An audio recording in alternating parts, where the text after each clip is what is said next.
Not So Late Night Show, Moneywatch 09. Hello and welcome to the Not So Late Night Show. Not too late, not too early. I'm your host, Marty Beal. Tonight we're going to be focusing on the economic meltdown and the black hole that is deficit spending. How we got here, how it's impacting us, and what we can do about it. We're not exactly sure where the money has gone, but we've got Andrew Miracle right now as we speak, out in the field searching desperately for the currency. Any look out there, Andrew? Not yet, Marty. You see, I consulted a couple of locals, and they tell me it was a magical genie god who took their money and jobs from them. Here. Let me let you in on a little secret. Come here.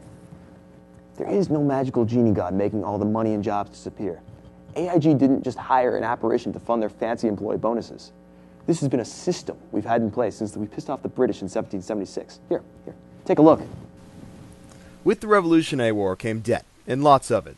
The only time we've been truly debt-free was under the age of Jackson, and that doesn't really even count because Jackson qualifies as the grumpiest old man the world has ever seen. However, this didn't last too long, because after record levels of spending in the Civil War, we kind of slowly got addicted to this debt, and we saw it keep spiking up in World War I, World War II, and even Reagan. It wouldn't be long before we just kept spending money we just didn't have. And here we are now. It's like deja vu all over again. No matter. I don't live in the past. I live in the present. And presently, our economy sucks. Really bad.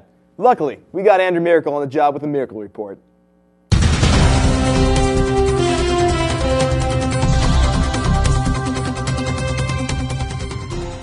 Granite Bay High School. We thought we were safe behind our big cars in gated communities. We were wrong. I conversed with a few of the students and teachers to see how the recession is impacting them.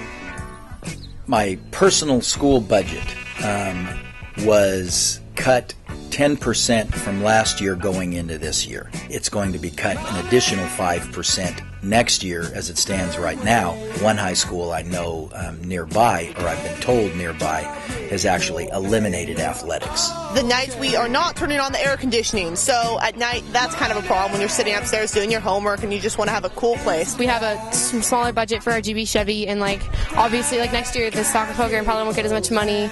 Stuff is being printed on line and put on blackboard, and it's simply to save cost here at the school, and thus putting the cost on to the students' parents. But the misery does not end at the school gates. So I went to the local community and surrounding businesses to see what they had to say. Because let's face it, it's a bear market. I see less bigger dollars coming through, I think they're using their credit card actually a little bit more than cash, and which doesn't really make sense, but that's what I've been seeing. If you're still using credit cards, you're a complete idiot. Cash. Cash for sure. Cash. Mostly cash. Thankfully, people are beginning to wake up and realize what risk they're putting themselves into with using their credit card. Even if the government never learns from its mistakes in debt, you can avoid falling down the same hole. This has been Andrew Miracle signing out for the Miracle Report. Now, throughout the show, we've been feeding the the pessimistic side of the burnt burger patty that is our economy. But could there possibly be another side to the seemingly charred fast food beef article? Personally, I think we're screwed. But there are those who think otherwise. First, let's check in with Andrew again to see for the missing money. Any sign out there, Andrew? The only thing here is malaria and unfriendly gazelles, Marty. I'll let you know if anything comes up.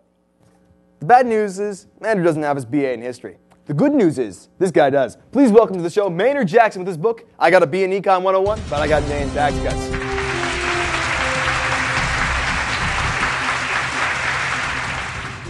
Marty, I'm more excited to be on this show than Tony Stewart was when he won his last race, which means I'm doing great for all you NASCAR fans.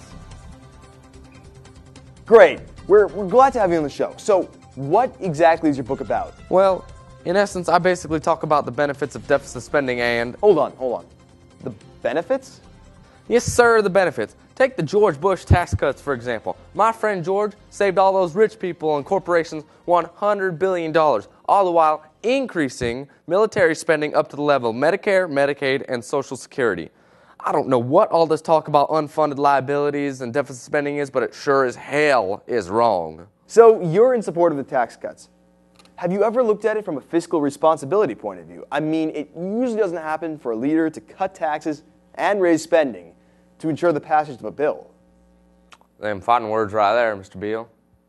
Speaking of fighting, did you know my friend George spent 68% of his budget on the military? I mean, he's just trying to spend all this money trying to protect us. I mean, we ain't going to have no terrorist invasion in freaking San Francisco when our friend George is watching. That's great, Maynard, but he just hasn't paid for it yet. I mean, Obama will have to. Why, I'll have you know that credit cards are the best thing since frog cakes. He'll pay it back. Credit cards are great as long as he pays them back, which he really hasn't been doing. I mean, we can't just keep spending and piling up all this debt without doing anything about it. Wait, hold on. No, I think I just have something that might work. Well, looky there. What be that? It's my little guide to avoid unfunded liabilities. You see, it has one page, one sentence. Don't buy stuff you don't have the money for. Can you do that? Yes, Maynard, it's safe, and it's much easier on your debt cycle. Here, you know what? You just might want to take a look. Yes, man. Thank you, Marty. Pleasure. We're going to check in with Andrew once more to find the money. Andrew? It's just gone. It's all just gone. It's scattered all over the world. I mean, $1 trillion is hard enough to find because the bills wrap around the world 2.78 times. But I have to find 11.3 of those. I just don't know how I'm going to do it. It's too hard. What was I covering again? That's right. Lessons. So as citizens, we have to realize that politicians who promise tax cuts and all these other wonderful things, along with claiming that they can help solve the problem, just won't be able to deliver. I mean, the leadership deficit alone will be a $53 trillion debt by 2040, as long as a whopping 42% income on your paycheck. It's only going to get worse from here. And as for more and more of the baby boomer generation is going to retire, and the government will only be able to pay the interest on some of the federal debt and some of the Social Security for the upcoming generation, which is, well, that's us. You guys out there who are watching this, you are juniors, and your future is essentially screwed. America needs to wake up and acknowledge the fact that we simply cannot sustain our current system of building up debt and not doing anything about it. It's not only going to come back to bite us, but it's actually going to eat us alive in the end. Thank you, and good night. Wow, I just realized I have the exact script on my desk. Yeah, pen, and once more, we got it this time. Well, as a whopping 42% tax.